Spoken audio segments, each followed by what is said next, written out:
Bismillahirrahmanirrahim. Assalamualaikum warahmatullahi wabarakatuh. Waalaikumsalam warahmatullahi wabarakatuh. Selamat malam, salam sejahtera bagi kita semua. Yang terhormat Deputi Bidang Penindakan dan Eksekusi KPK Bapak Asep Guntur Rahayu. Yang kami hormati dan selalu banggakan kawan-kawan jurnalis yang terus mengawal upaya-upaya pemberantasan korupsi yang KPK lakukan. Pada kesempatan kali ini kami ingin menyampaikan secara lengkap terkait dengan penahanan tersangka dalam penyidikan perkara dugaan tindak pidana korupsi terkait dengan kuota haji untuk penyelenggaraan ibadah haji Indonesia tahun 2023-2024. Baik, secara lengkap akan disampaikan oleh Bapak Asep Guntur Rahayu. Kami persilakan.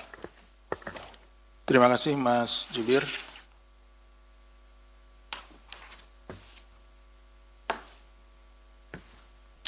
Bismillahirrahmanirrahim. Assalamualaikum warahmatullahi wabarakatuh. Waalaikumsalam. Selamat malam dan salam sejahtera bagi kita sekalian. Yang saya hormati Mas Jubir, yang saya hormati, saya cintai dan saya banggakan rekan-rekan jurnalis yang sudah menunggu dari tadi siang, pagi bahkan ya, terkait dengan kegiatan penahanan tersangka dugaan tindak pidana korupsi perkara kuota haji untuk penyelenggaraan ibadah haji tahun 2023-2024. Pada hari ini Kamis tanggal 12 Maret 2026, kami akan menyampaikan informasi secara lengkap tentang penyidikan perkara dugaan tindak pidana korupsi terkait kuota haji untuk penyelenggaraan ibadah haji Indonesia tahun 2023-2024. Di mana dalam perkara ini sebelumnya KPK telah menetapkan 2 orang tersangka, yaitu Saudara YCK selaku Menteri Agama periode 2019-2024 dan Saudara IAA alias GA selaku mantan staf khusus Menteri Agama di periode yang sama tentunya. Tersangka YCK dan IAA disangkakan telah melanggar pasal 2 ayat 1 dan pasal 3 Undang-Undang Nomor 31 Tahun 1999, Junto pasal 18 Undang-Undang Nomor 31 Tahun 99 tentang pemberantasan tindak pidana korupsi, sebagaimana telah diubah dengan Undang-Undang Nomor 20 Tahun 2001 tentang perubahan atas Undang-Undang Nomor 31 Tahun 99 tentang pemberantasan tindak pidana korupsi, Junto pasal 55 ayat 1 ke 1 KUH pidana. Jadi ini penetapan tersangkanya di tahun 2025. Kalau tidak salah ini di bulan Agustus. Jadi masih menggunakan KUHP yang lama ya, seperti itu. KUHP-nya pun juga KUHP tahun 1981 masih menggunakan yang lama. Jadi tadi susunan pasal yang dipersangkakannya seperti itu. Tapi tentunya nanti di persidangan karena ada undang-undang baru, Undang-Undang Nomor 1 Tahun 2023 dan Undang-Undang Nomor 20 Tahun 2025 tentang KUHP, tadi Undang-Undang 1 2023 tentang KUHP, dan juga penyesuaian ya, pidananya Undang-Undang Nomor 1 Tahun 2026. Di samping itu juga pasal 2 pasal 3 ini ditarik ke KUHP ya, seperti itu. Nanti akan berlaku asas lex corporea, di mana akan diterapkan terhadap nanti terdakwa gitu ya, itu undang-undang yang paling menguntungkan, jadi pasal-pasal yang menguntungkan, seperti itu nanti. Kemudian pada hari ini KPK melakukan penahanan terhadap tersangka Saudara YCK untuk 20 hari pertama, terhitung sejak tanggal 12 sampai dengan 31 Maret 2026. Penahanan dilakukan di Rumah Tahanan Negara Rutan Cabang Gedung Merah Putih KPK. Sering rekan-rekan menanyakan ini mungkin kenapa waktunya cukup lama. Tentunya kami tidak ingin terburu-buru, kami ingin melengkapi dulu bukti-bukti atau kecukupan alat bukti dalam rangka melakukan upaya paksa ini. Kemudian juga rekan-rekan ketahui dan ikuti bersama bahwa secara formil apa yang telah dilakukan oleh penyidik KPK telah diuji dalam sidang peradilan ya, yang diputus pada hari kemarin, hari Rabu, tanggal 11 Maret 2026, di mana pengajuan pra peradilan dari saudara YCK ditolak, artinya bahwa penetapan tersangka yang dilakukan oleh penyidik KPK terhadap saudara YCK itu sudah benar secara formil. Adapun konstruksi perkara sebagai berikut, kami urut dari penyelenggaraan ibadah haji tahun 2023 ya, atau 1444 Hijriah.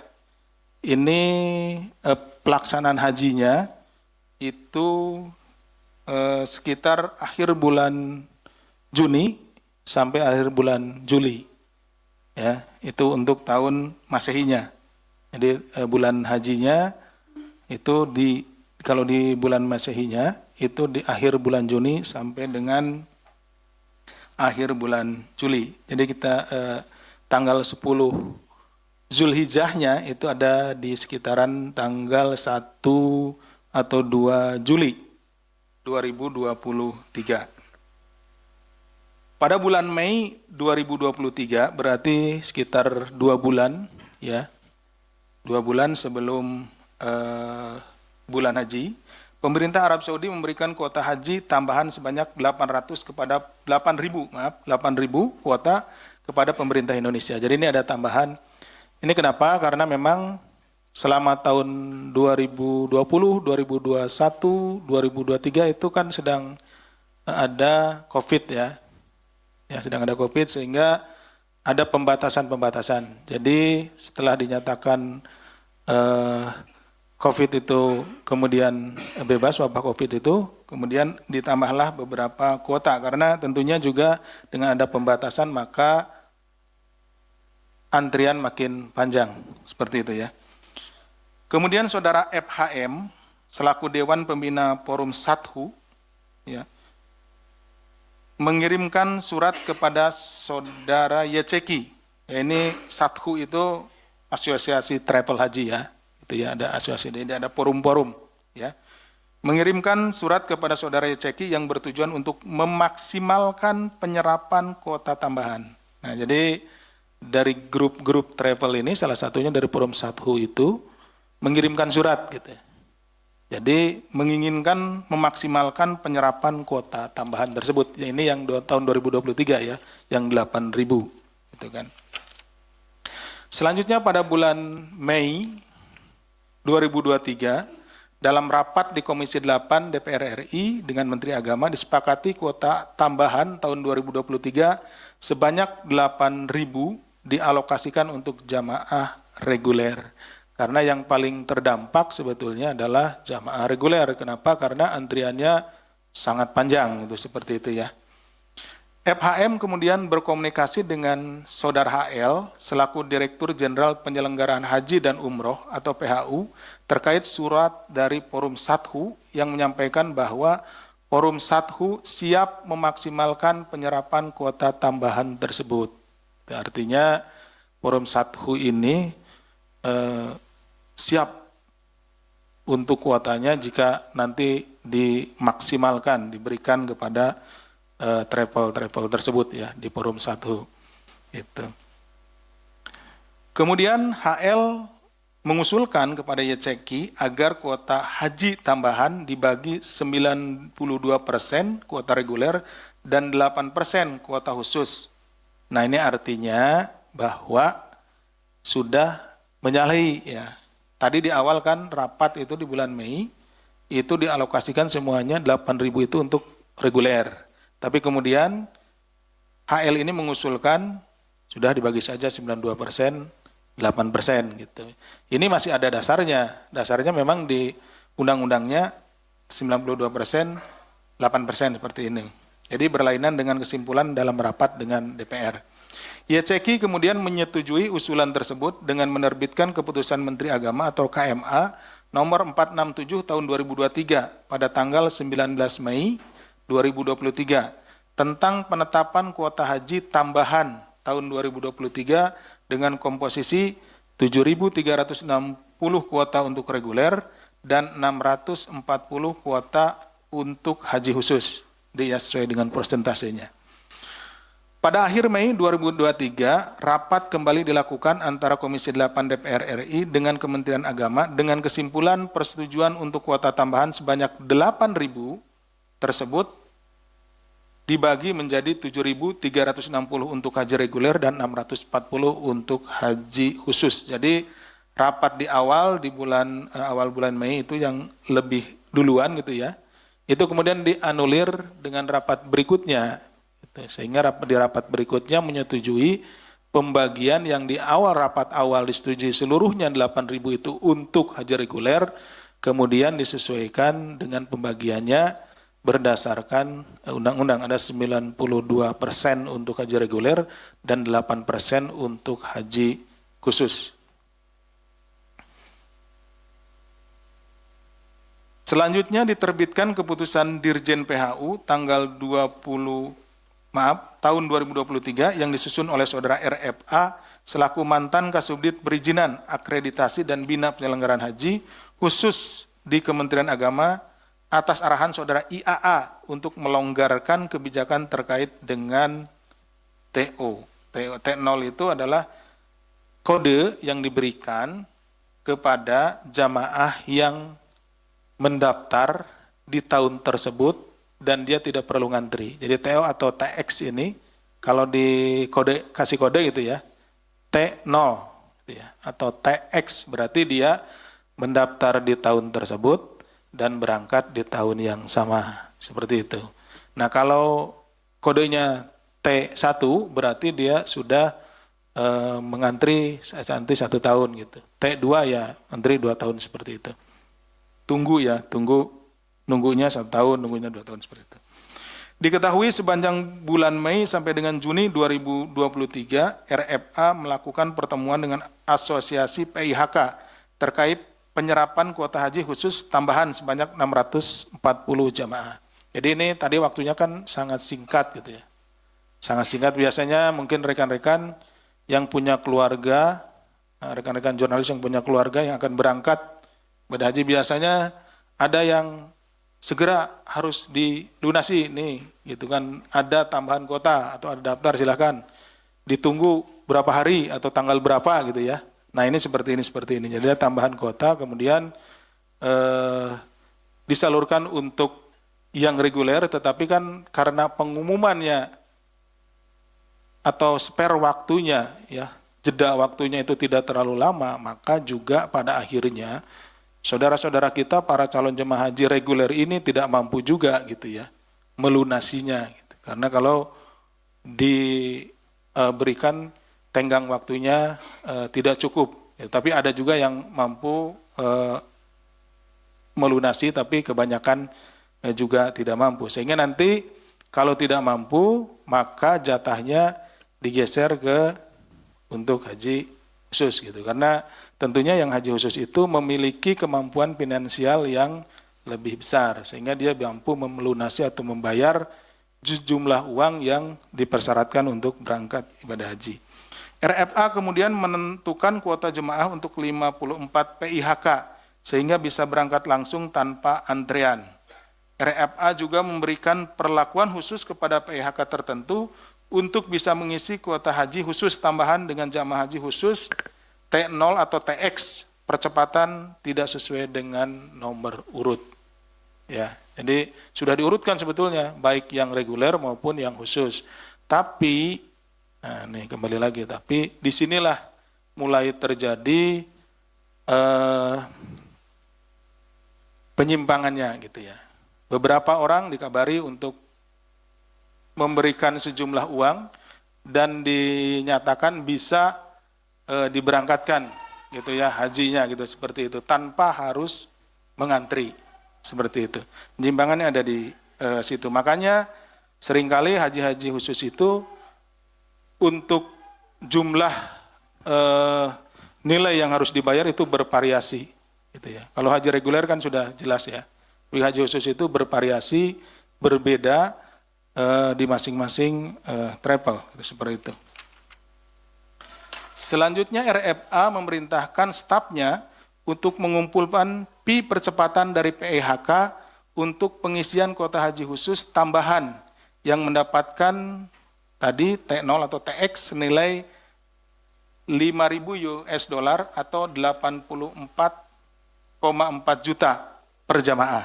Nah, jadi ada sejumlah uang yang harus dibayar atas tadi ya privilege yang diterima. Kenapa? Tidak harus ngantri. Kalaupun ngantri, dia bisa loncat orang lain gitu ya. Loncati yang antriannya, seperti itu. Salah satu caranya dengan mengalihkan jemaah haji visa muzamalah menjadi haji khusus.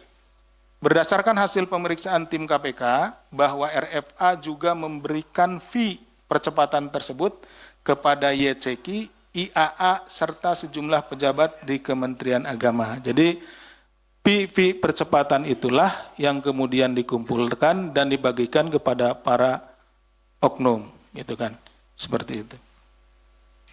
Kenapa bisa terjadi demikian, rekan-rekan? Karena memang Indonesia adalah salah satu negara dengan penduduk Muslim yang besar ya. Sedangkan setiap tahun kuota yang diberikan itu juga lebih sedikit dibandingkan dengan animo yang masyarakat atau Muslim Indonesia yang akan berangkat menunaikan ibadah haji. Sehingga terjadilah antrian, ya, antrian, dan semakin tahun karena terjadi kelebihan terus setiap tahun, itu makanya ada penumpukan sampai lebih dari 20 tahun, bahkan di sini disebutkan sampai 47 tahun gitu ya, beberapa orang seperti itu. Nah, kita masuk ke yang penyelenggaraan ibadah haji tahun 2024 atau ini Masehinya atau tahun 1445 Hijriah. Pelaksanaan ibadah hajinya kalau di bulan Masehinya itu sekitar bulan Juni ya, Juni tahun 2024. Tanggal 10 Zulhijjahnya itu berkisar di tanggal 19 Juni 2024. Pada bulan Juni tahun 2023, berarti setahun sebelumnya, ya, Kementerian Haji dan Umroh Arab Saudi menginformasikan bahwa Indonesia kembali mendapatkan kuota haji tahunan untuk tahun 2024 Masehi atau 1445 Hijriah sebanyak 221.000 jamaah, itu kuota dasarnya ya. Jadi setelah selesai pelaksanaan haji 2024, tidak lama setelah itu, kemudian diumumkan Indonesia kembali mendapatkan kuota haji sejumlah 221.000 jamaah, yaitu dasar ya. Dan kuota petugas hajinya itu 1%-nya 2.210 untuk kuota petugasnya. Kemudian pada bulan Oktober 2023, pemerintah Indonesia melakukan pertemuan dengan pemerintah Arab Saudi. Dalam pertemuan tersebut dinyatakan Indonesia mendapat kuota tambahan sebanyak 20.000 tambahan. Kuota ini diperlukan karena antrean haji Indonesia yang panjang hingga 47 tahun mengantrinya gitu. Jadi tadi seperti disampaikan sebelumnya bahwa terjadi selalu kelebihan setiap tahun, ya, sudah berjalan sekian puluh tahun gitu ya. Nah, akhirnya menumpuk dan antrian sampai 47 tahun. Pemerintah Indonesia saat bertemu dengan pemerintah Arab Saudi, kemudian menyampaikan bahwa ada antrean yang begitu panjang, ya, sampai 47 tahun, sehingga pemerintah Arab Saudi memberikan kuota. Jadi yang perlu rekan-rekan catat bahwa alasan diberikannya kuota 20.000 tersebut oleh pemerintah Arab Saudi kepada pemerintah Indonesia adalah karena kuota haji untuk reguler itu ngantri hingga 47 tahun. Itu ya. Artinya bahwa kalau mau kita beralasan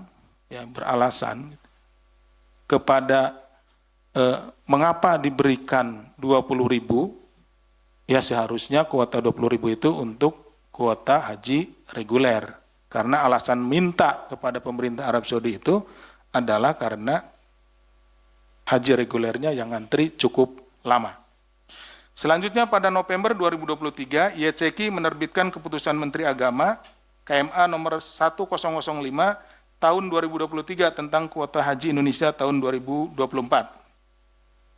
Dalam keputusan tersebut ditetapkan kuota haji Indonesia tahun 2024 sejumlah 221.000, ini untuk yang kuota reguler, ya maksudnya kuota yang sebelum tambahan, dengan pembagian 203.320 kuota untuk haji reguler dan 17.680 untuk kuota haji khusus.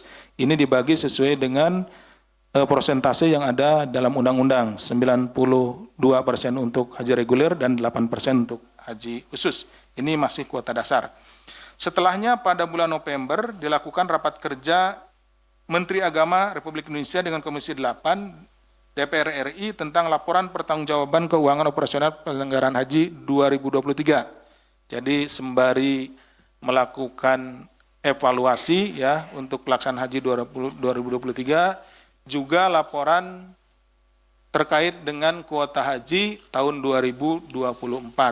Dalam rapat kerja tersebut disampaikan oleh Menteri Agama bahwa ada tambahan kuota haji untuk tahun 2024 sebanyak 20.000 yang akan dibagi 92% untuk reguler sehingga jumlahnya 18.400 dan 8% untuk haji khusus sehingga jumlahnya 1.600.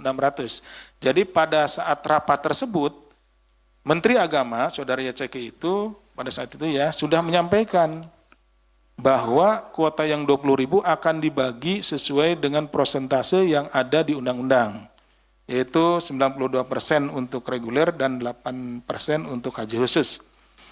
Namun kemudian pada November 2023 terdapat komunikasi antara staf teknis Kantor Urusan Haji Indonesia di Jeddah dengan Saudara IAA bahwa aplikasi e-Hajj sudah aktif dan kuota haji Indonesia tahun 2024 kuota dasar maksudnya 221.000 jemaah telah masuk di dalam aplikasi e-Hajj. Kuota ini adalah kuota dasar. Setelah kemudian mendapat informasi tersebut, IAA menyampaikan bahwa kuota tambahan 20.000 dibagi dua, 50%, 50% berdasarkan arahan perintah dari YCQ. Jadi berbeda ini, IAA menyampaikan kepada staf teknis Kantor Urusan Agama Haji di Jeddah, ini untuk dimasukkan ke e-Hajj itu 50% gitu ya. Padahal di dalam rapat sebelumnya dengan DPR dibagi 92%, 8%. Seperti itu. Selanjutnya komunikasi tersebut dilakukan terkait dengan pembagian 50%, 50%, termasuk rencana pemisahan pembagian kuota tambahan 20.000 dari kuota dasar 221.000. Kenapa harus dibedakan? Karena memang, nah ini sudah mulai terjadi penyimpangan. Karena seharusnya kalau disatukan, lalu dibagi sesuai dengan undang-undang, satukan dulu, misalkan jadi 241.000, terus dibagi 92% reguler dan 8% khusus. Harusnya demikian. Tapi ini karena mau dibedakan, jadi dipisahkan. IAA berdiskusi dan memberikan arahan teknis mengenai skema atau cara pembagian kuota tambahan tersebut dari sisi administrasi dengan pihak Arab Saudi agar keputusan bagian kuota tambahan tampak tidak melanggar undang-undang. Jadi supaya ini dibedakan sehingga tidak terlihat tadi perbedaan yang harusnya 92 dan 8%. Dalam komunikasi tersebut, IAA menyebutkan bahwa yang bersangkutan berdiskusi dan mendapat arahan dari YCQ. Pada November 2023 dilakukan pertemuan antara Forum Sathu, kembali nih Forum Sathu, yang diinisiasi oleh FHM dengan YCQ. Pertemuan tersebut juga dihadiri beberapa pengurus asosiasi PIHK yang tergabung dalam Forum Sathu. Pertemuan itu membahas diantaranya terkait dengan permintaan dari Forum Sathu untuk mengelola kuota tambahan haji lebih dari 8%. Jadi artinya ada keinginan dari pihak eksternal gitu ya, dalam hal ini dari pihak Forum 1 ini ya, dari perkumpulan para pengelola haji gitu ya. Nah, untuk mengelola lebih dari 8%. Ini artinya sudah menyalahi undang-undang. Kemudian pada November 2023, rapat panja antara Komisi 8 DPR RI dan Kementerian Agama menyepakati anggaran BPIH, biaya penyelenggaraan ibadah haji, menggunakan dasar perhitungan kuota 241.000. Berarti ini sudah digabung. 20.000 dengan 221.000 dengan pembagian 92% untuk haji reguler dan 8% untuk haji khusus. Ini di November 2023. Rapat dengan Komisi 8-nya sudah sesuai dengan undang-undang. Seperti itu. Dalam rapat tersebut, BPKH menyanggupi biaya haji berdasarkan pembagian skema 92,8% sesuai dengan pasal 64 ayat 2 Undang-Undang Nomor 8 Tahun 2019. Nah ini. Saat itu YCK menyampaikan kepada HL terkait keinginan membagi kuota tambahan sebanyak 20.000 menjadi 50%, sehingga kuota tambahan haji khusus menjadi 10.000 dan kuota tambahan reguler juga 10.000. YCK juga meminta HL untuk menyusun draft MOU dengan Kerajaan Arab Saudi terkait dengan pengusulan kuota haji. Jadi walaupun sudah dilakukan rapat dengan Komisi 8, ya, dengan pembagian 92%, 8%, tetapi saudara YCK melalui saudara HL itu tetap menginginkan dibagi 50%, 50%. Selanjutnya YCK memerintahkan agar dilakukan simulasi, tadi sudah ya. Pihak Arab Saudi memasukkan kuota haji tambahan 20.000 ke dalam aplikasi e-Hajj sehingga total kuota haji Indonesia secara keseluruhan 241.000 masih digabung. Ini kemudian pada akhir November 2023, IAA meminta kepada kantor urusan haji di Jeddah agar meminta kepada Menteri Haji dan Umroh Arab Saudi untuk membagi kuota menjadi 50%, 50%. Atas permintaan itu, Kementerian Haji dan Umroh Arab Saudi meminta surat dari Kementerian Agama RI. Ini merupakan awal permintaan pembagian kuota dari Kemenag kepada Kemenhaj Arab Saudi. Jadi intinya bahwa kuota itu dari pemerintah Arab Saudi diberikan kepada pemerintah Indonesia, tetapi pengelolaannya atau pembagiannya di sini diserahkan kepada pemerintah masing-masing. Jadi yang punya undang-undang di negaranya masing-masing. Jadi kuota itu tidak diberikan dari pemerintah Arab Saudi kepada perorangan ataupun kepada travel, tetapi diberikan dari negara kepada negara, dari negara Arab Saudi kepada negara Indonesia. Seperti itu. Pada awal Desember 2023, IAA melakukan komunikasi dengan salah satu direktur pelayanan haji, Direktorat Jenderal Haji dan Umroh, untuk membuat simulasi skema haji reguler dengan kuota tambahan reguler 50%. Sampai dengan waktu ini belum ada dasar aturan pembagian kuota tambahan 50-50. Pembagian masih mengacu pada hasil rapat Komisi 8 tanggal 27 November yang menyepakati 92/8. Pada pertengahan Desember 2023, IAA berkomunikasi dengan staf teknis kuota haji meminta menerjemahkan ke dalam bahasa Arab poin-poin yang akan dibicarakan dengan pertemuan yang akan dilakukan antara YCK dengan Menteri Haji, di mana salah satu poinnya adalah terhadap kuota asal 221.000. Menteri Agama meminta penetapan alokasi 92% atau 203.320 untuk haji reguler dan 8% atau 17.680. Ini dari kuota dasar ya. Sedangkan terhadap kuota tambahan 20.000, penetapan alokasinya adalah 50% haji reguler dan 50% haji khusus. Poin ini menunjukkan bahwa inisiatif permintaan pembagian kuota tambahan merupakan permintaan dari saudara YCK. Kemudian dilakukan pertemuan antara YCK dengan Menteri Haji dan Umroh yang membahas salah satu poinnya adalah Menteri Agama meminta terhadap kuota tambahan penetapan alokasi 50%, 50%. Pada akhir Desember 2023, terbit keputusan Menteri Agama nomor 1156 tentang kuota haji tambahan tahun 2023 atau 1445 Hijriah yang isinya membagi kuota tambahan menjadi 50% untuk haji reguler dan 50% untuk haji khusus. Namun keputusan YCK ini tidak disebarluaskan di kalangan dirjen penyelenggara haji dan umroh, hanya orang-orang tertentu yang mengetahui adanya keputusan Menteri Agama ini. Keputusan Menteri Agama ini bertentangan dengan Undang-Undang Nomor 8 Tahun 2019 tentang penyelenggaraan haji dan umroh pasal 64 ayat 2. Selain itu, kesepakatan juga tidak sesuai dengan hasil rapat Panja antara Komisi 8 DPR dengan Kementerian Agama tanggal 27 November 2023. YCK kemudian mengirim surat kepada Menteri Haji dan Umroh Kerajaan Arab Saudi yang salah satu poinnya menekankan bahwa total jamaah haji Indonesia sebanyak 241.000 yang dibagi menjadi dua bagian, yaitu kuota reguler 213.320 jamaah dan kuota haji khusus sebanyak 27.680. Jadi ini kuota ditambahkan tetapi dibagi dulu untuk yang reguler dasar 92:8, tapi untuk tambahan tetap 50-50. Pada awal Januari 2024, IAA memanggil staf pada Direktorat Bina Umroh dan Haji Khusus dan selaku Kasubdit Perizinan, Akreditasi dan Bina Penyelenggaraan Haji Khusus ke ruangannya. IAA mengarahkan agar melakukan pengumpulan PI. Nah ini rekan-rekan perlu dicatat bahwa IAA mengarahkan agar melakukan pengumpulan PI percepatan seperti juga yang dilakukan di tahun 2023. Dan menunjuk orang-orang untuk mengkoordinir uang fee tersebut dan asosiasi-asosiasi yang penyelenggara ibadah haji khusus. Nilai fee disepakati antara $2.000 atau sekitar 3,38 juta per jemaah. Kemudian dilakukan penandatangan MOU antara Kementerian Haji Arab Saudi dengan Kementerian Agama yang di dalamnya terdapat putusan antara lain jumlah kuota haji yang datang melalui kantor urusan haji reguler sebanyak 213.320. Seperti yang tadi ya. Pembagian kuota di atas menggunakan skema pembagian kuota khusus haji 50%, untuk reguler 50%.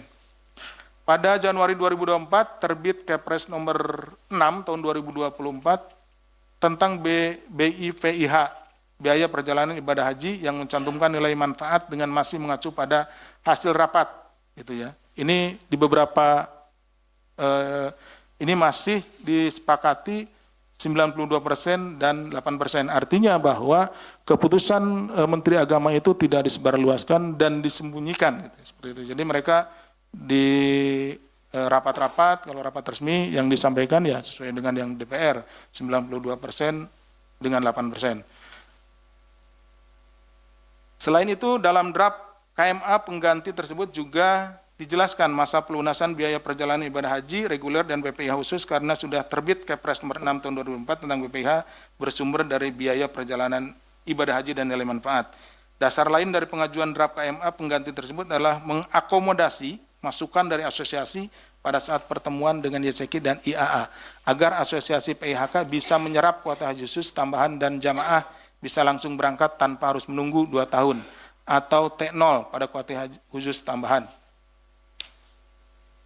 Pada Januari 2024 terbit keputusan Menteri Agama nomor 130 tahun 2024 ya, yang menetapkan kuota tambahan 20.000 dibagi menjadi 10.000. Pada saat terbit keputusan Menteri Agama nomor 130, maka keputusan Menteri Agama nomor 1156 tanggal 21 Desember dihapus. Untuk menindaklanjuti keputusan Menteri Agama nomor 130 tahun 2024 pada Januari 2024 dilakukan pembahasan draft keputusan Dirjen PHU nomor 118 yang dipimpin oleh IAA dan pejabat Kementerian Agama terkait. Dalam pertemuan tersebut, IAA mengarahkan agar pengisian sisa kuota haji khusus tidak harus sesuai nomor urut nasional, akan tetapi berdasarkan usulan penyelenggara, jadi travel. Jadi sudah ada nomor urutnya, tapi diserahkan ke travel. Travel yang mana, siapa yang bayar lebih besar, nah itu yang bisa berangkat lebih duluan.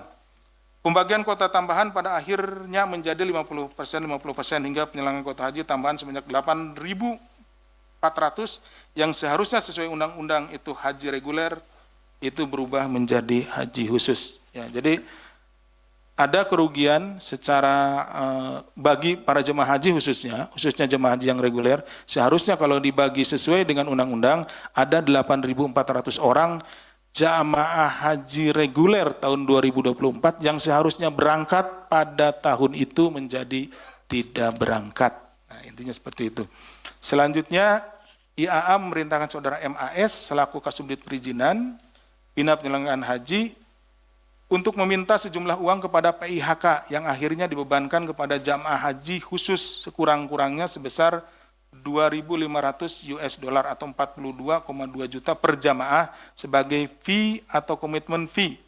Ya, jadi ada percepatan, disebutnya ini percepatan bayar. Nah, itulah yang diminta. Pemberian dan pengumpulan uang tersebut dilakukan dalam kurun waktu Februari hingga Juni 2024. Praktik permintaan uang fee atau komitmen fee atau biaya lain kepada PHK yang dibebankan kepada jemaah calon haji dalam harga paket haji khusus ini juga dilakukan di tahun 2023. Jadi ini sudah sudah terjadi di tahun-tahun sebelumnya, dalam ini di tahun 2023. Kalau di tahun 2023 itu tadi kan diminta antara sekitar 4.000 sampai 5.000 per jamaah gitu ya. Karena memang tambahannya hanya sedikit, hanya sekitar 8.000 saja. Seperti itu. Ketika tersebar informasi bahwa DPR akan membentuk pansus haji, ya sekitar bulan Juli 2024, maka IAA memerintahkan kepada Kasubdit untuk mengembalikan uang-uang yang telah dikumpulkan kepada asosiasi atau PIHK. Jadi setelah dikumpulkan, dikembalikan lagi nih, karena mau ada pansus waktu itu ya. Namun sebagian uang fee masih ada yang disimpan dan digunakan untuk kepentingan pribadi saudara YCK. Ini keterangan yang diperoleh oleh kami. Uang hasil pengumpulan fee tersebut juga diduga digunakan untuk mengkondisikan pansus haji yang diketuai oleh YCK, walaupun hal tersebut tidak jadi gitu ya, ditolak oleh pihak pansus.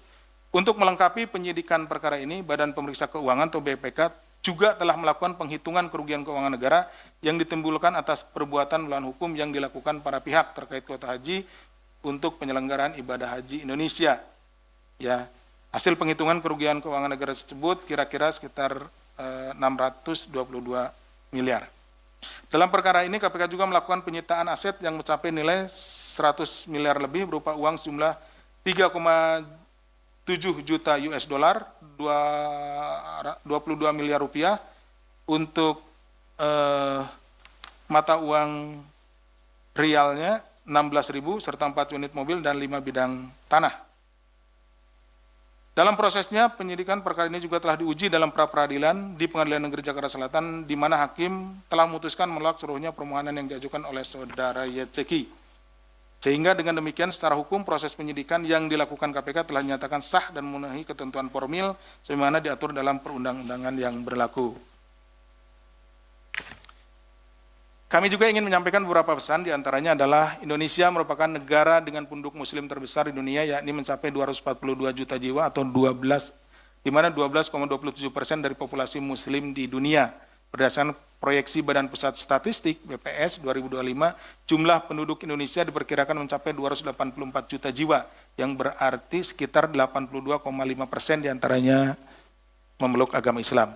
Angka ini menegaskan besarnya kebutuhan masyarakat Indonesia untuk menunaikan ibadah haji sebagai salah satu rukun Islam dalam melengkapi ibadah beragama.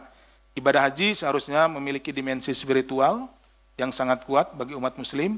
Maka demikian persoalan ini tidak hanya berkaitan dengan aspek hukum, melainkan melukai rasa keadilan dan kepercayaan masyarakat, terlebih lagi masyarakat yang telah menabung dalam waktu yang lama dan menunggu bertahun-tahun untuk menunaikan kewajibannya beribadah di Tanah Suci, karena menjadi sebuah impian bagi umat muslim untuk bisa beribadah, menyempurnakan rukun Islam dan berangkat berhaji. Karena itu langkah penindakan yang dilakukan KPK atas dugaan tindak pidana korupsi dalam pembagian kuota haji ini bukan hanya menyasar pihak-pihak yang diduga terlibat, tetapi juga menjadi pemantik perbaikan tata kelola penyelenggaraan ibadah haji di Indonesia secara menyeluruh, sehingga dapat melindungi hak jemaah haji dan memastikan keadilan bagi masyarakat Indonesia.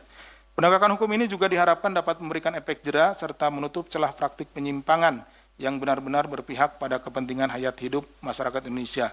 Upaya ini sekaligus menjadi momentum penting dalam penegakan integritas, transparansi, dan akuntabilitas dalam layanan publik khususnya penyelenggaraan ibadah haji. Langkah ini dilakukan untuk memulihkan kepercayaan publik dan memastikan bahwa penyelenggaraan ibadah haji berjalan sesuai dengan prinsip good governance guna menghadirkan layanan haji yang berintegritas serta berkeadilan yang sejalan dengan harapan masyarakat Indonesia.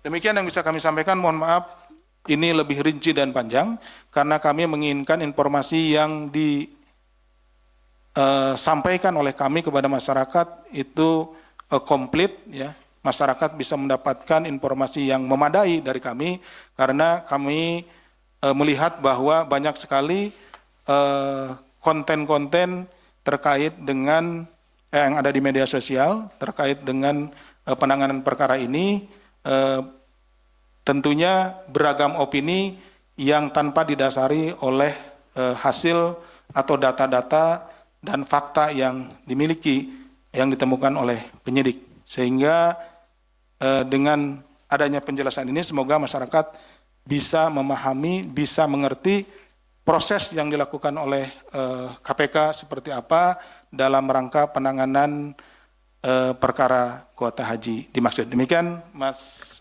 Zubir, terima kasih. Assalamualaikum warahmatullahi wabarakatuh. Waalaikumsalam. Terima kasih Pak Deputi yang telah menyampaikan secara lengkap, jelas dan runut terkait dengan konstruksi perkara dugaan tindak pidana korupsi berkaitan dengan kuota haji untuk penyelenggaraan ibadah haji Indonesia tahun 2023-2024, di mana KPK telah menetapkan 2 orang tersangka, yaitu YCQ dan IAA, dan pada hari ini KPK melakukan penahanan untuk tersangka YCQ untuk penahanan pertama 20 hari ke depan. Baik, teman-teman media, kita akan buka sesi tanya-jawab khusus perkara ini. Sesi 1, ada Mbak Satya, Mas Rahmat, Mas Fadil. Mbak Satya, pertama, silakan. Selamat malam Pak Asep, Mas Budi. Pak Asep, izin tadi ada soal pengondisian ke Pansus itu Pak. Itu menarik. Sejauh ini pengondisiannya itu kan ditolak. Itu kalau boleh tahu alasannya kenapa sih Pak? Apakah sudah lebih dulu bergulir jadi nggak bisa didistribusikan atau gimana? Nah terus siapakah pihak yang menjadi penyembatan dari YCQ ke Pansus itu, dan penerimanya siapa ya Pak? Kalau boleh diinformasikan, apa benar uang itu diduga akan diterima oleh Nusron Wahid yang merupakan ketua Pansus haji saat itu? Sama tadi jumlahnya ya Pak? Berapa yang dikumpulkan? Itu yang pertama. Yang kedua, yang dikumpul maksudnya? Hah? Jumlah yang mau diserahkannya itu berapa? Sebelum akhirnya ditolak ya Pak? Ya. Katanya ditolak. Terus yang kedua, ini nanti soal yang ada duit yang mau ke Pansus itu nantinya akan didalami nggak sih Pak di dalam proses berjalan? Terus sebenarnya posisinya ada yang sudah dipanggil belum dari pihak Pansus Haji itu di dalam proses penyidikan ini? Itu yang soal Pansus Haji ya Pak. Ini yang kedua soal maktur Pak. Apa tuh? Ini kan 3 mungkin ya? iya, yang ketiga. Ini kan FHM bosnya maktur ini menjadi salah satu inisiator terkait pembagian kuota haji yang untuk lebih dimaksimalkan itu Pak. Nah ini pertanyaannya, dia dapat keuntungan apa sih Pak sebenarnya mengupayakan seperti itu gitu lewat asosiasi satu ya. itu. Nah terus FHM ini selain inisiator juga dapat kuasa mengatur distribusi kuota nggak sih Pak ke travel agent lain?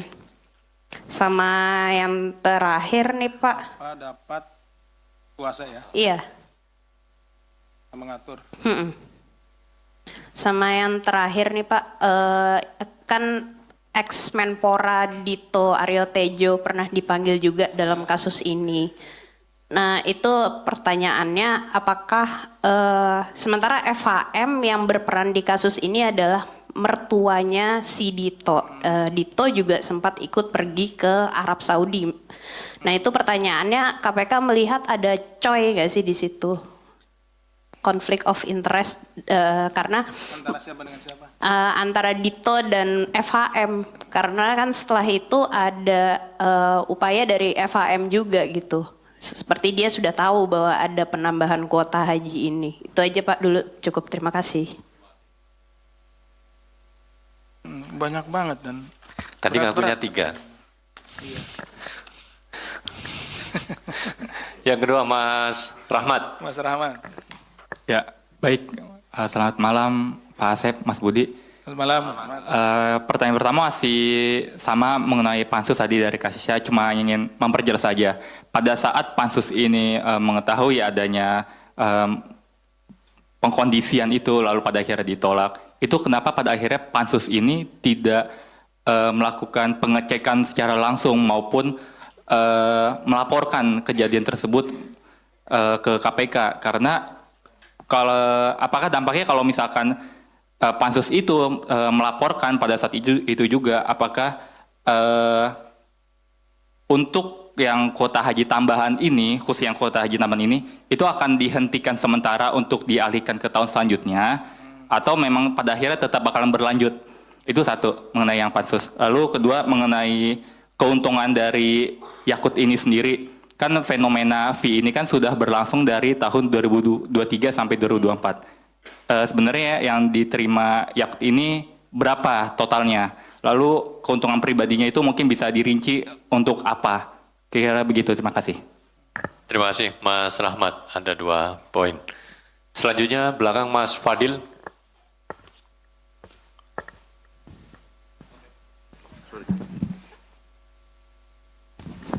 Cek. Ya, selamat malam Pak Asep, Mas Budi, saya Fadil dari Detikom. Yang pertama ini menarik Pak soal Gus Alex di sini, beliau aktif banget nih kemana-mana gitu kan. Nah tapi kenapa sih Gus Alex ini nggak ikut langsung ditahan hari ini gitu Pak? Nih kayaknya orang nurut banget sama Yakult gitu. Terus yang kedua tadi udah disinggung juga sama Rahmat soal sebetulnya fee yang diterima Yakult itu berapa dalam perkara ini? Karena kan di 2023 dia nerima juga, 2024 juga dia nerima gitu. Sama Gus Alex ini kan dia sayang banget sama Yakult, ngikutin perintah Yakult terus, dia dapat berapa juga gitu, dapat jajan berapa dari Yakult gitu. Kemudian soal Fuad Hasan ini juga dia kan FHM lah. Dia sentral juga perannya gitu kan. Dia bahkan di penjelasan Pak Asep tadi dia juga yang sering melakukan pertemuan dengan Yakult gitu. Nah, apa yang kemudian membuat KPK belum mentersangkakan dia gitu, sementara ini aktif banget juga perannya dia. Itu aja Pak, makasih.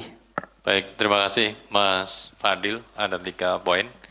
Jadi total ada 15 pertanyaan Pak Asep dari...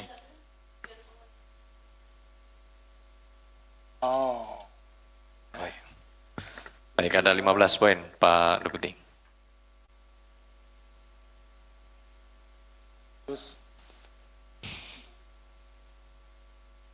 Mas Budi. Udah jam buka puasa apa belum nih? Udah lewat ya? Kok nggak ada air-airnya gitu? Enggak.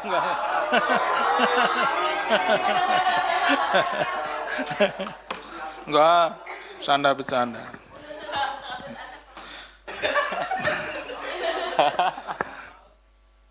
Mas Mario, selamat datang. Alhamdulillah bisa hadir. Mbak Tasya, ini banyak banget nih pertanyaannya. Ini terkait dengan adanya dugaan ya pemberian ke pansus. Jadi berdasarkan keterangan dari saksi-saksi yang ada, memang ada upaya dari saudara Yeceki ketika pansus ini ada kan gitu ya, dibentuk kemudian memang kan bersidang gitu ya. Dia ada upaya untuk memberikan sesuatu, tetapi ditolak. Gitu ya. Ini alhamdulillah pansusnya sangat bagus, berintegritas, jadi ditolak, gitu ya, pemberian tersebut.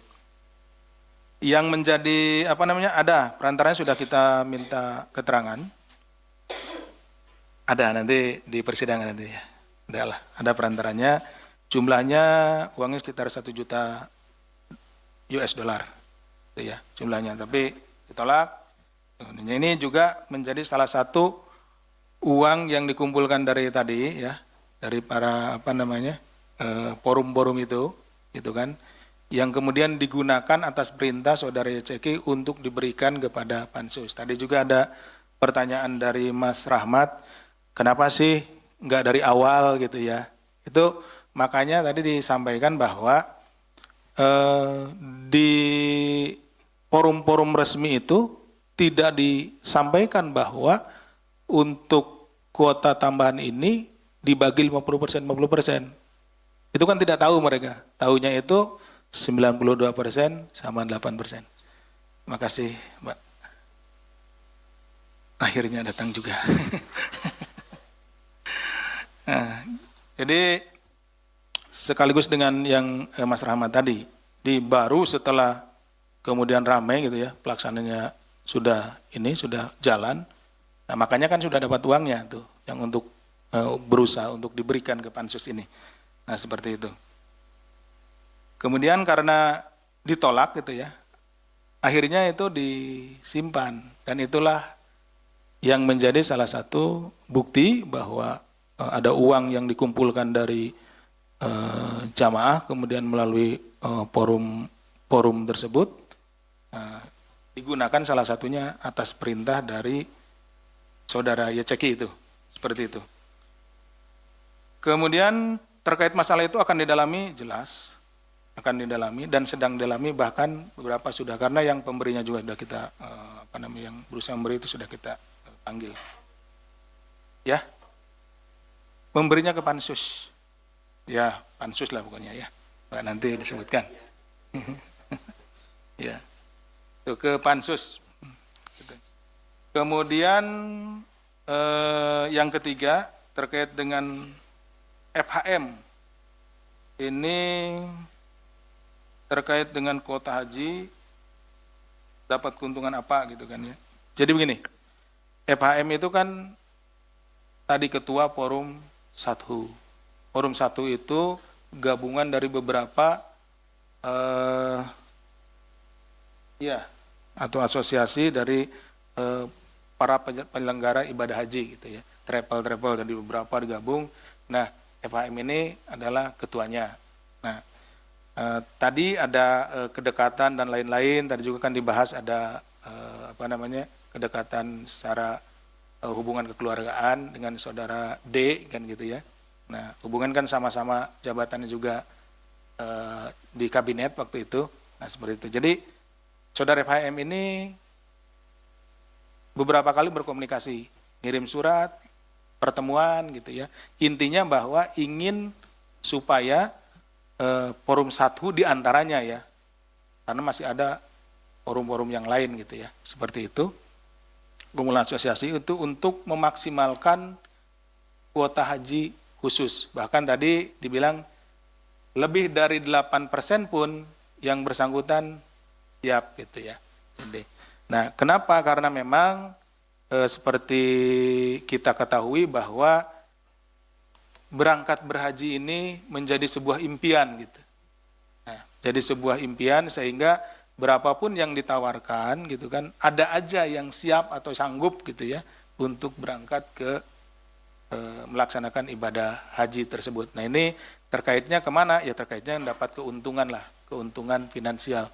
Karena tidak mungkin juga kalau tidak ada keuntungan mereka begitu giat ya, begitu gencarnya untuk mendapatkan kuota tersebut. Nah, balik lagi bahwa kuota ini yang perlu kita pahami bahwa itu khususnya kuota ya diberikan dari negara ke negara. Nah, ini kan kenapa saya terus-terusan mengulang-ulang itu, karena nanti kan kaitannya dengan keuangan negara. Gitu. Masuknya di mana? Yaitu berarti kuota itu barang milik negara, diberikan oleh negara kepada negara. Kemudian apa mendapat kuota? Iya, maksudnya begini, terdiri dari beberapa travel ya, termasuk travel milik yang bersangkutan gitu ya.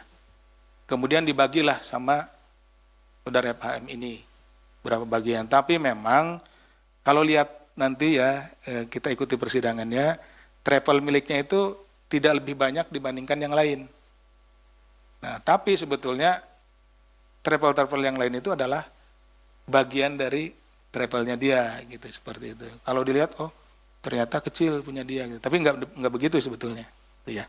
Jadi dia yang membagi. Kemudian saudara D dengan saudara FHM ada hubungan, iya, hubungan kekeluargaan ya dalam konteks pernikahan kan gitu, pernikahan putranya.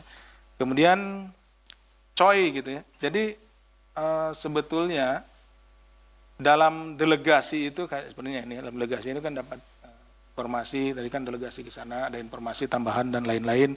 Kemudian ya karena tahulah masalah itu sebetulnya juga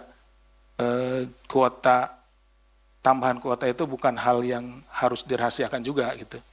Artinya ya informasi yang boleh diakses gitu. Tambahan 20.000, tambahan 8.000 gitu seperti itu. Hanya saja yang menjadi masalah itu bukan diakses informasinya, tetapi yang jadi permasalahan adalah ketika pembagiannya itu tidak sesuai dengan aturan yang ada. Itu bahkan hasil pertemuan atau rapat dengan DPR sekalipun selalu mengacu kepada Undang-Undang Nomor 8 tersebut kan gitu tahun 2019. Kemudian apakah ada temuan yang pengkondisian? Nah, mungkin rekan-rekan nanti bisa lihat, bisa buka-buka lagi. Kayaknya ramai tuh pansusnya kan gitu. Seperti apa kan itu, apa yang dilaporkan dan lain-lain. Mas Rahmat. Kemudian pansus adanya pengkondisian melaporkan tadi. Ya Mas sudah dijawab. Jadi pansus itu baru mengetahui kalau ini terjadi kesengajaan untuk membagi 50% itu setelah terjadi gitu. Nah, kalau mungkin ketahuannya sejak awal ya pasti saya kira pansus juga akan melaporkannya dan tentunya juga bisa dicegah. Tapi sayangnya karena memang pada saat pertemuan-pertemuan yang resmi gitu, mereka tidak menyampaikan bahwa itu memang dibagi 50 gitu ya. Tetapi dibaginya ya 92,8% seperti itu. Kemudian berapa keuntungan yang diterima YCki gitu kan? Dan digunakan untuk apa kan gitu ya, Mas Rahmat. Jadi sejauh ini keuntungan-keuntungan tersebut memang tadi juga Mas Rahmat kalau tidak salah menyampaikan atau Mas Fadil terkait dengan GA ini sekaligus jawab pertanyaan Mas Fadil. GA itu adalah staf susnya dari saudara YCki. Jadi para pejabat di sana pada saat itu menganggap bahwa kalau apa yang disampaikan oleh GA itu karena dianggap representasinya dari YCki, jadi dianggap itu adalah perintahnya dari YCki. Begitupun dengan masalah keuangan. Jadi keuangan kalau sudah sampai kepada GA gitu ya, karena representasinya maka ya dianggap sudah sampai kepada YCki. Artinya kalau misalkan saya mau ngasihkan uang kepada misalkan si A dan ada representasinya si B yang nggak perlu langsung ke si A, langsung aja ngasih ke si B, karena itu sama dengan ngasih ke si A. Termasuk pengaturan keuangan, perintah-perintah dan lain-lain itu melalui si GA ini. Nah, termasuk juga salah satunya yang penggunaannya itu tadi yang diberikan untuk mencoba untuk memberikan sesuatu kepada pansus tersebut. Nah, itu yang digunakan atas perintah yang bersangkutan. Kemudian GA mengapa tidak ditahan hari ini? Nah, sudah kami panggil yang bersangkutan ya untuk minggu depan. Jadi ditunggu saja ya rekan-rekan. Fee yang diterima YCki berapa sedang kita hitung secara rigid, nanti ditunggu saja. Kemudian GA dapat berapa juga sama, yang dihitung. Kemudian FHM apa yang menyebabkan yang bersangkutan belum jadikan tersangka. Tentunya kita menunggu dan kita terus mencari dan mengumpulkan bukti-bukti supaya kecukupan alat buktinya terpenuhi. Ya, bersabar nih, satu sambil kita nanti pendalaman yang ini YCki kemudian GA nanti yang berikutnya. Ditunggu ya Mas Fadil. Itu mungkin Mas Jubir, terima kasih. Baik, terima kasih Pak Deputi yang telah menerangkan beberapa pertanyaan dari kawan-kawan. Kita masih buka untuk sesi kedua, masih untuk perkara ini. Silakan ada Mas Panji, Mas Yudi, Mas Mario. Jangan rebutan, Mas Panji dulu, silakan.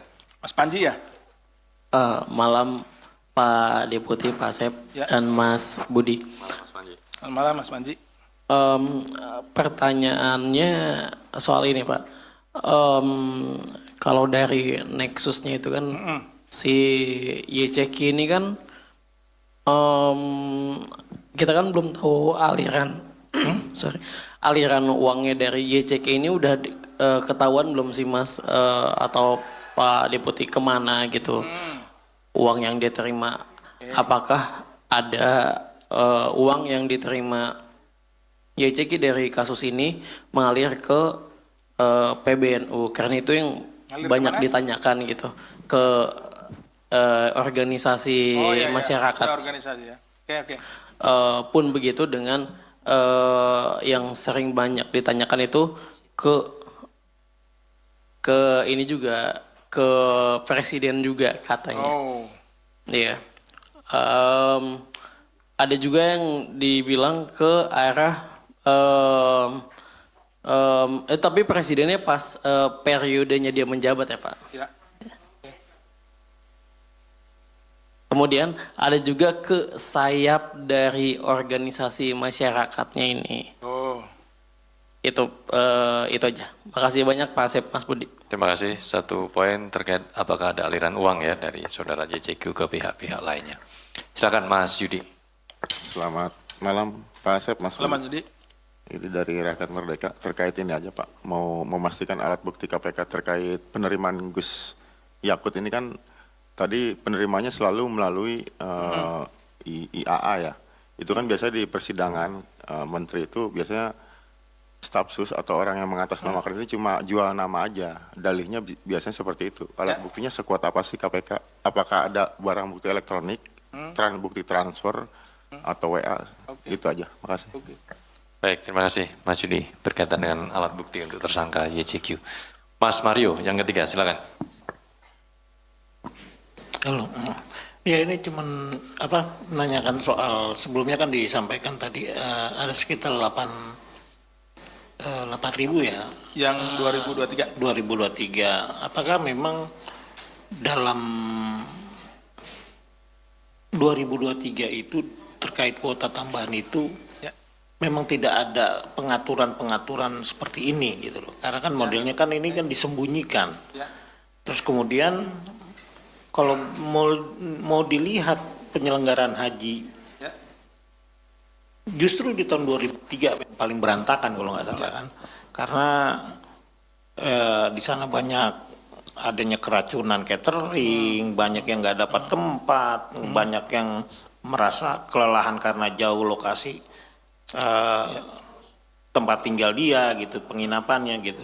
Apakah di tahun itu sudah ditemukan bahwa 800 itu firm tidak bermasalah atau memang ada kaitannya? Nah, kedua, saya belum melihat peran dari Badan Pengelola Keuangan Hajinya gitu loh. Ini kan duit banyak gitu loh. Nah, ini di mana?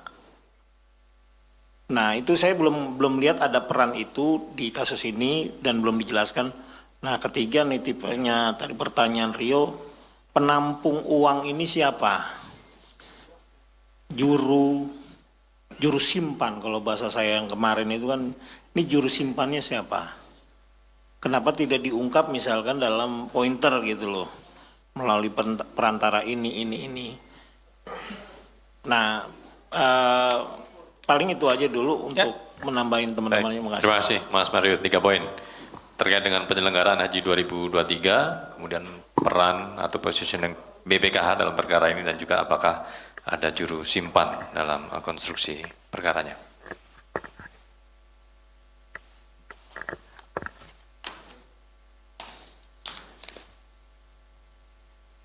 Mas Panji, Mas Yudi, dan Mas Mario. Baik.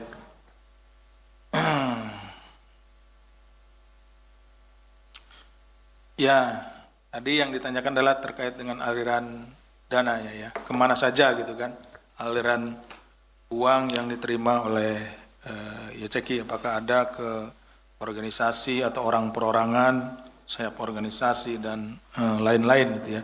Sejauh yang kami dapat informasinya ya jauh ini, nah yang digunakan oleh yang bersangkutan itu selain untuk kepentingan pribadi ya, itu juga tadi upaya yang bersangkutan untuk memberikan sesuatu kepada pansus, tapi ditolak sama pansus. Nah itu yang jelas-jelas ada. Tapi untuk yang ditanyakan oleh Mas Panji tadi, tentunya selama berjalannya nanti proses penyidikan ini, kita ya tentu akan mendalami juga kan, gitu. Akan kita dalami kemana saja aliran dana dari yang digunakan oleh yang bersangkutan. Kemudian Mas Yudi, nah ini pertanyaannya sangat bagus nih Mas Yudi, terkait dengan pembuktian. Tentunya ini menjadi salah satu concern bagi kami, ya, penyidik. Kami juga tidak ingin sembarangan menentukan, misalkan tadi benar kata Mas Yudi, oh ini bisa saja ngaku-ngaku iya. Kemungkinan itu ada, gitu. Dan makanya dari kemungkinan-kemungkinan itu penyidik lalu ya mengkonfirmasi, tadi betul juga apa yang disampaikan oleh Mas Yudi ya, itu mulai dari barang bukti elektronik, keterangan-keterangan yang lainnya, di cross check gitu, selalu di cross check keterangan yang lainnya, apakah itu catatan-catatan dan yang lainnya, sehingga tidak hanya satu alat bukti saja, itu untuk menguatkan bahwa memang yang bersangkutan itu melakukan kegiatan, maksudnya itu saudara GA ini adalah atas perintah dan atas pengetahuan dari saudara YCK, gitu, seperti itu, dikuatkan dengan keterangan yang lainnya dan bukti-bukti, baik itu bukti elektronik dan bukti fisik yang lainnya, seperti itu ya Mas Yudi. Kemudian Mas Mario, dari 8.000 di 2023 apakah seperti yang tahun 2024 gitu ya? Apalagi penyelenggaraannya kacau balau gitu menurut Mas Mario tadi ya sampaikan.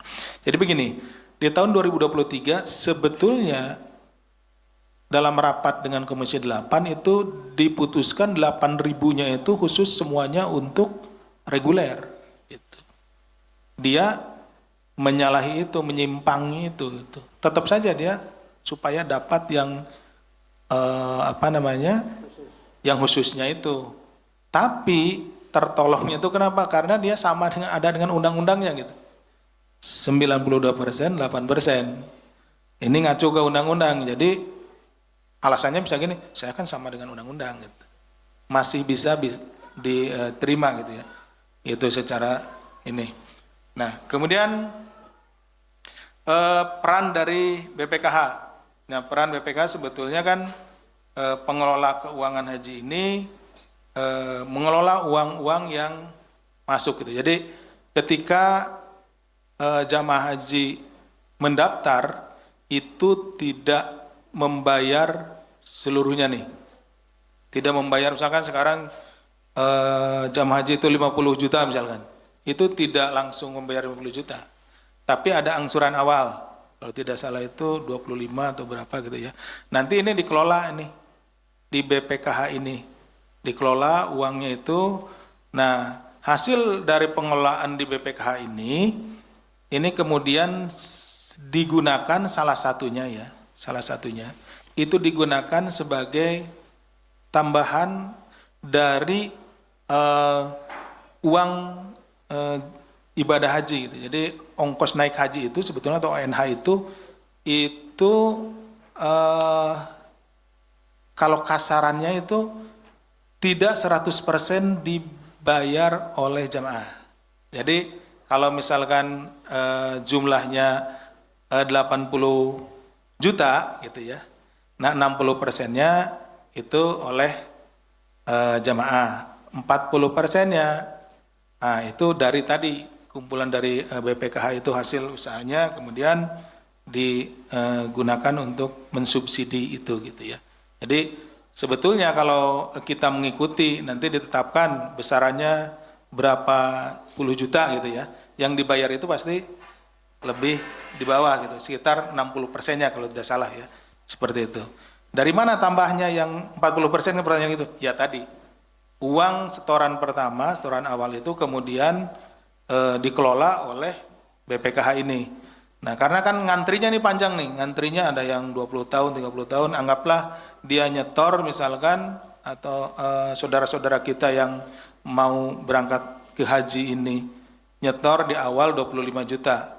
Ia selama periode menunggu 15 tahun, 20 tahun gitu ya, uangnya kan bergulir. Nah gitu. Nanti hasil usahanya digunakan untuk salah satunya menutup seperti itu. Kemudian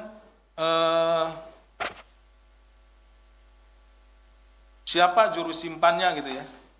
Nah ini banyak Mas Mario, maksudnya itu banyak itu begini. Tadi kan forum-forumnya itu banyak gitu. Tidak hanya ada forum satu, gitu. Saya menyebutnya forum 2, enggak, bukan. Satu itu bukan satu merujuk ke angka 1.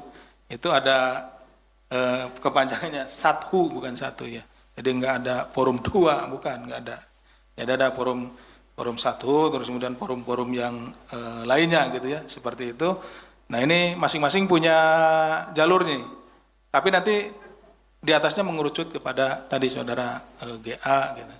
Dan ini. Nah ini ada beberapa layer di situ yang ini. Nah setelah ada pansus, tadi kan disampaikan, itu uang-uang yang sudah masuk ini berusaha dibalikin lagi gitu. Balik lagi. Nah yang dibalikin juga, nah seharusnya kan itu uang jamaah tuh. Kenapa nggak dibalikin ke jamaah? Nah gitu, ini belum. Ini yang juga sedang kita dalami gitu ya, seperti itu. Nah ketika jamaah, kenapa jamaah nggak menagih, misalkan gitu, itu kan uang saya Pak, kelebihannya kan gitu. Nah, jamaah haji yang berangkat itu, ya beberapa yang kita tanyakan ya, ketika mengeluarkan jumlah uang itu sudah ikhlas gitu ya. Ikhlas mengeluarkan jumlah uang, yang penting bisa berangkat beribadah haji, nah, seperti itu. Jadi tidak ada yang nagih gitu ya, ditagih lagi. Ini kayaknya nih ada kelebihan, enggak juga gitu. Jadi dianggap uang fee tadi yang $2.500, kemudian yang tahun 2003 4.000 sampai 5.000 itu ya dianggap memang itu bagian dari ongkos naik haji yang harus dibayarkan dan ikhlas untuk dibayarkan oleh jamaah haji. Kira-kira demikian Mas Mario. Baik, terima kasih Pak Deputi. Sepertinya, Mas Rio masih ada. Oke, Mas Rio, Mas Manji masih lagi. Oke, Mas Rio silakan. Mbak Umam mau nanya kan? Mbak Umay? Enggak, maksudnya nambahin 3 nih kan, baru 2 nih. Mas Rio dengan. Silakan Mas Manji dulu. Iya, Pak Asep, Mas Budi mau tambahan dikit ini soal. Mana orangnya? Oh ini. Ayo, mau tambahan dikit Pak Asep. Ini perannya Hilman Latif di sini di 2023 ini kan, dia itu berkomunikasi dengan FHM. Ya. Nah, apakah ada sesuatu yang diterima oleh HL dari FHM gitu ya, sehingga si HL menyarankan hal itu kepada YCK. Ya. Itu aja tambahannya. Makasih Pak Asep. Makasih Mas Manji. Mas Rio.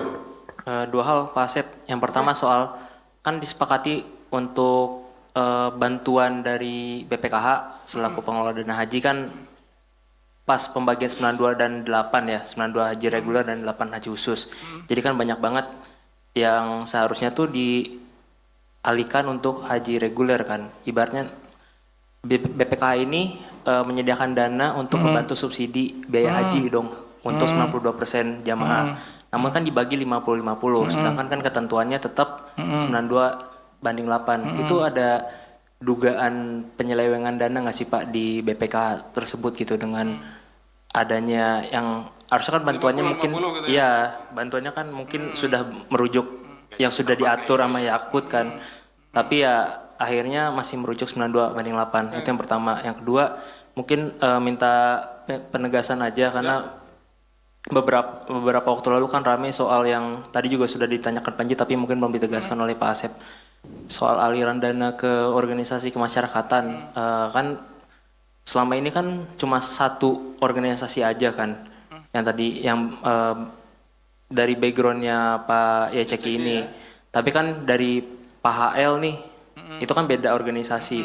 Itu juga ada pertanyaan di masyarakat, ada nggak sih KPK tuh mengusut aliran dana ke organisasi tersebut gitu. Terus soal presiden ini mengetahui sebenarnya presiden ini pada saat itu mengetahuinya seperti apa sih untuk pembagian haji ini, Pak? Karena kan kemarin juga kan sempat saat memanggil Menpora Dito Aryo Tejo ke KPK membahas soal pertemuan antara presiden dengan pimpinan di Arab Saudi. Jadi membahas itu karena masyarakat bertanya-tanya kok cuma sebatas menteri, atasannya enggak. Minta penegasannya Pak Asep, makasih. Baik, Terima kasih. Baik, Mas Panji, HL di 2023 ini ada komunikasi dengan FHM ya, kemudian juga menggolkan gitu ya, itu kan juga keinginan dari FHM untuk pengelolaannya lebih besar dan lain. Apakah menerima sesuatu? Nah, sejauh ini sedang kita dalami gitu ya, dari 2023 maupun 2024. Orang-orang ini GA, YCK, HL gitu ya, apalagi yang bersangkutan juga kan menduduki jabatan-jabatan strukturalnya di situ gitu ya.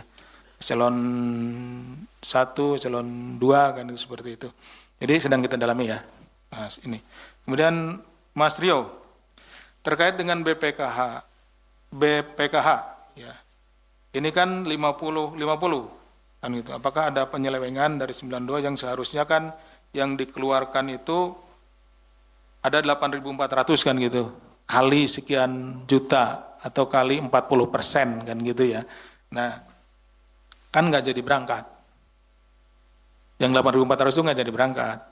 Yang berangkat kan digantikan sama yang bayar pakai khusus gitu. Yang itu nggak jadi berangkat. Jadi dia tetap uangnya ada di BPKH itu, seperti itu. Nah, ini cuman dia antriannya jadi lebih lama gitu. Yang harusnya dia berangkat di tahun 2024 ini 8.400 orang itu kemudian nggak jadi berangkat. Yang lebih mengenaskan lagi ya. Nah, ini ada beberapa informasi yang kami terima yang seharusnya dari 8.400 orang ini berangkat, kemudian berangkatnya jadinya tahun depannya gitu ya, tahun 2025, tetapi karena kita tidak pernah tahu usia itu kan biasanya masyarakat Indonesia itu khususnya yang reguler ini itu nabung dari usia 20 tahun gitu ya, sampai baru bisa gitu ya, mapan bisa memenuhi, memiliki uang gitu ya, berikan uang untuk jamaah haji itu ya di usia-usia sudah lanjut gitu, usia 50, 60 gitu ya. Sedangkan waktu hidup orang Indonesia itu rata-rata 60 sampai 70 tahun usia hidup ya gitu. Nah, dari misalkan 50 tahun harusnya udah ngantri berapa tahun, nah harusnya berangkat, nggak jadi berangkat, harus jadi ngantrinya tahun berikutnya, tapi keburu dipanggil yang maha kuasa, itu kan jadi lebih tragis gitu. Itu harusnya udah haji, karena gara-gara ini nggak jadi hajinya, mau haji tahun depan, malah keburu dipanggil ya sama usaha, itu kan ironi gitu, seperti itu. Nah, kemudian terkait dengan aliran dana ya, baik YCK maupun HL. Ini sebetulnya tidak pengumpulan dana ini tidak dikaitkan atau tidak terkait dengan organisasinya. Ini terkait dengan person-personnya ya, terkait dengan orangnya dan jabatannya di situ gitu. Maksudnya begini. Orangnya YCK maupun HL, kemudian kenapa bisa didapat uang gitu ya, dikasih uang ya karena memang jabatannya sebagai eselon 1, jabatannya sebagai menteri gitu seperti. Jadi tidak terkait dengan masalah organisasinya. Kemudian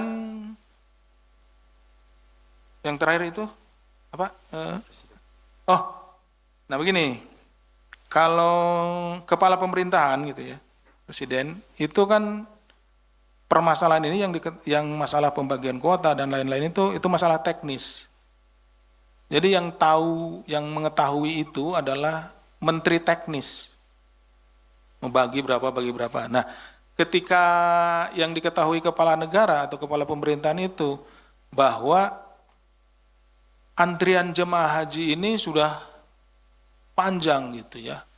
Itu sekitar 47 tahun ya, khusus untuk reguler.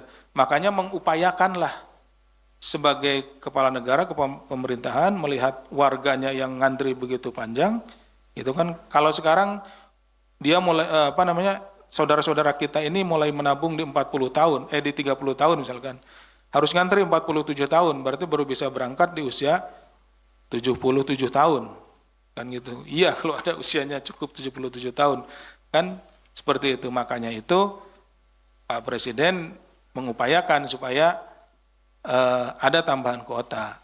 Nah, tambahan kuota ini diberikan 20.000 dari negara Arab Saudi kepada negara Indonesia. Kalau kita mau konservatif ya, berdasarkan alasan permintaan awal gitu. Kan minta itu kan gini lah, gampangnya gini. Pak, kami minta ini alasannya begini kan gitu. Alasannya kan ini antriannya panjang. Seharusnya yang 20.000 itu untuk reguler semua. Karena kenapa? Alasan mintanya memang karena antriannya panjang gitu. Nah, tapi ini enggak. Bahkan undang-undang pun dilanggar gitu, yang 92% dengan 8%, malah dibagi 50%, 50%. Akhirnya keinginan awal itu, alasan awal itu menjadi tidak terpenuhi. Ya tetap aja panjang gitu. Gitu. Hanya 10.000 akhirnya yang dipakai gitu, seperti itu. Yang seharusnya 20.000-nya itu kalau berdasarkan permintaan awal, alasan awal 20.000-nya itu bisa, mungkin tadi yang 47 itu ya bisa berkurang lah, jadi 40 tahun gitu kan ngantrinya, seperti itu, atau mungkin jadi 30 sekian tahun gitu dengan ditambah kuota 20.000 tersebut. Tapi ya sayangnya tadi justru selewengkan dengan dibagi menjadi 50%, 50%. Semoga ini tidak terjadi lagi, karena tentunya juga setiap tahun itu ada residu, ada kelebihan dari yang daftar dengan kuotanya gitu. Selalu ada tambahan, makin panjang seperti itu. Mungkin demikian, Mas Budi. Terima kasih. Baik, terima kasih Pak Deputi. Sepertinya semuanya sudah dijelaskan secara lengkap. Terima kasih sekali lagi kawan-kawan media dan juga Pak Deputi, terima kasih. Terima kasih juga kawan-kawan masyarakat yang ada di luar gedung KPK Merah Putih yang tetap menjaga kondisi untuk tetap aman dan kondusif. Demikian untuk konferensi pers terkait dengan perkara kuota haji. Ya. Kami tutup. Wabillahi taufiq wal hidayah. Wassalamualaikum warahmatullahi wabarakatuh. Waalaikumsalam warahmatullahi wabarakatuh.